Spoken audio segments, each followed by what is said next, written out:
Boa noite a todos e todas. Começando o Resumo com o Bernardo, o seu resumo diário de tudo o que aconteceu no Brasil e no mundo que afeta o seu dinheiro e os seus investimentos.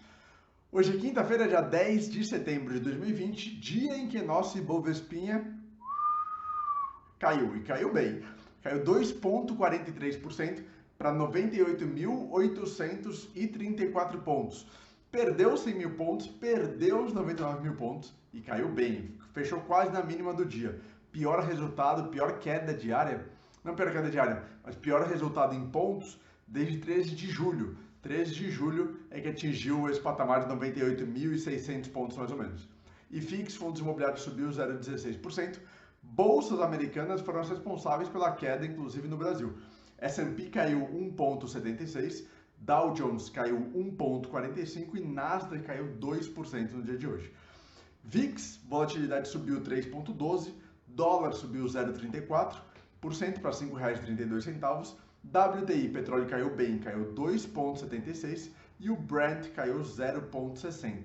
Os dois abaixo de $40, perdendo aí esse apoio, essa sustentação dos $40, o que é emblemático e importante. O que aconteceu com o nosso Ibovespinha no dia de hoje? Nosso Ibovespinha caiu pelas bolsas americanas, como eu contei, então um novo movimento de venda e de correção das ações americanas, principalmente das ações das empresas de tecnologia, como eu te falei, Nasdaq foi o índice que mais caiu, e também o petróleo caindo puxa as ações da Petrobras para baixo, que puxam o índice Ibovespa para baixo também. Sem contar outras empresas, que Vale também caiu, enfim, outras empresas relevantes no setor caíram. Só sete ações do Ibovespa hoje fecharam no positivo, o resto foi tudo no vermelho. As bolsas americanas, como eu falei, que trouxeram essa grande queda, uma parte por conta desse movimento de correção das empresas de tecnologia, né, dentro do índice Nasdaq principalmente, mas também porque hoje foram divulgados os dados de pedidos auxílio-desemprego da última semana nos Estados Unidos.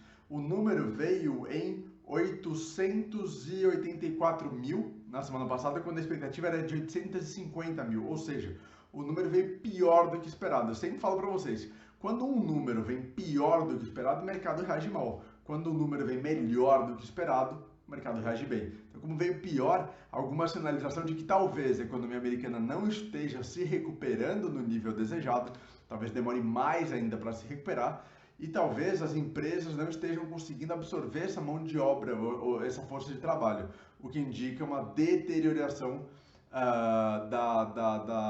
do cenário econômico e dos índices de crescimento dos Estados Unidos. Então, tudo isso também contribuiu para a queda das bolsas. O Goldman Sachs, um importante banco de investimento, fez o seguinte: ele observou, foi no comentário dos seus clientes, que a confiança na recuperação do crescimento global precisa de duas coisas, de vacina e de estímulos econômicos. Aí eu pensei, pô, Goldman, me contrata, porque eu tô falando isso, brother, desde março. Você veio falar isso em setembro, eu tô falando isso desde março. Quem tá me acompanhando aqui desde o começo da crise, que foi quando eu comecei a fazer os vídeos aqui, eu resumo com o Bernardo, desde o começo eu falo, as coisas só vão melhorar principalmente com vacina e com pacotes de estímulo por parte dos governos. Então, os governos injetando mais dinheiro, claro que isso causa alguns problemas, né? Como aumento de gastos, teto fiscal, inflação, etc. Mas é isso que o mundo precisa para crescer. Falo isso desde março, Goldman. Então, ó, olha em mim, me contrata. Petróleo caiu hoje porque os reservatórios de petróleo nos Estados Unidos, por um lado, vieram acima da expectativa, ou seja, se tem muito petróleo nos reservatórios, não precisa comprar mais produção de petróleo. Se não precisa comprar mais produção de petróleo, não tem por que ficar produzindo petróleo. Aí o que acontece? Tem muita oferta, baixa demanda, a cotação cai. É o que aconteceu lá em abril, lembra? Você deve lembrar, quando o petróleo virou para o preço negativo, uma coisa bizarra, primeira vez na história, e agora mostra novamente essa queda e puxa a Petrobras para baixo. Esse é o primeiro ponto.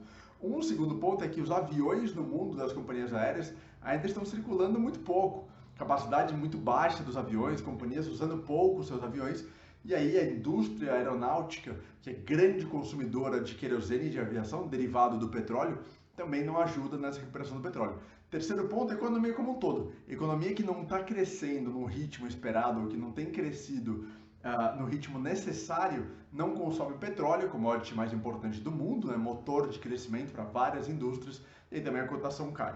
Esse é a grande explicação dessa cotação do petróleo caindo dia após dia nas últimas semanas. Varejo no Brasil, uma notícia positiva, Bernardo, pelo amor de Deus. Boa, então vamos para a notícia positiva, uma boa notícia. Vendas no varejo do Brasil subiram, aumentaram 5,2%, cresceram 5,2% em julho na comparação com junho. O avanço... Acho que não tem alguma coisa errada. Mas enfim, o avanço foi mais do que o dobro da expectativa do mercado, que apontava para 2,5%. E aí que eu falei para vocês, número melhor do que esperado, reage bem o mercado. Mas isso hoje não foi suficiente para segurar, na verdade, a grande queda que houve no mercado generalizado no Brasil, nos Estados Unidos, Europa, etc. IGPM, aquela inflação maldita medida pela FGV, que está acelerando pra caramba, muito mais que IPCA, que é a inflação oficial do governo brasileiro. A primeira prévia do IGPM em setembro revela uma alta de 4,41%. Deus do céu, aonde vamos com o IGPM tão alto que reajusta principalmente contratos, assim, na nossa vida, né? Contratos de locação. Então, locatários como eu, IGPM alto é uma bagunça. Aí começam a surgir algumas reflexões sobre taxa Selic. Por quê? Por um lado, tem se mostrado um aumento, né, da inflação, IGPM, IPCA, forte alta dos alimentos, que a gente tem falado e que eu tenho comentado aqui nos últimos dias. Então, por um lado, a gente tem visto aumento de preços. Por outro lado, alguns números indicando retomada da atividade econômica no Brasil, como dados de varejo acima do esperado. Ou seja, quando a gente pensa em taxa Selic, reunião do Copom do Banco Central em setembro para manter, reduzir ou aumentar a taxa Selic, o mercado começa a achar que a taxa Selic vai ser mantida. Alguns defendiam ou acreditavam que o Banco Central ia cortar mais, mas agora parece que o consenso caminha para a manutenção da taxa de juros em 2%. Alimentos no Brasil, né? Falei bastante aqui sobre a alta do arroz, alta de, enfim, feijão, enfim, vários grãos. Tá uma disputa entre o Ministério da Economia de um lado e o Ministério da Justiça de outro. Ministério da Justiça, com apoio de militares, quer apertar os varejistas, quer apertar os produtores e, de alguma forma, querer saber por que está acontecendo essa alta dos preços. O Ministério da Economia já entende muito mais como funciona a economia e fala, olha, isso tem impacto do dólar, da China, da pandemia, da quarentena, do auxílio emergencial, de um monte de coisa. Então não são os produtores e os varejistas causando essa alta. Mas a gente pode ter alguma rusga aí, alguma disputa entre Paulinho e o seu ministério e militares e Ministério da Justiça. Vamos ver como que isso pode acontecer, se isso de alguma forma representaria mais um enfraquecimento para o Paulinho. Destaque no resumo corporativo hoje, Grupo Pão de Açúcar disparou 14,80%, porque disse que vai separar as operações do Grupo Pão de Açúcar do açaí, que é um atacadão, um atacarejo, né? Atacadão misturado com varejo.